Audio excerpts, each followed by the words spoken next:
Hello everyone, today I'm gonna show you how to make photo and video collage. So no need to use any third-party apps.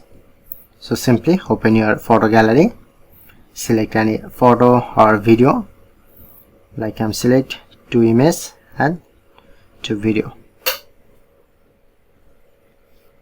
So like I'm select, click on to create option, then you get collage, tap on, and if you want to change frame,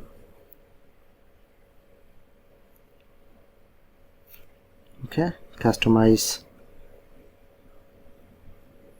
from here,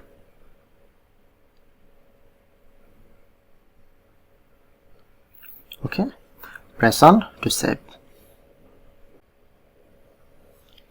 okay, and go to my file apps.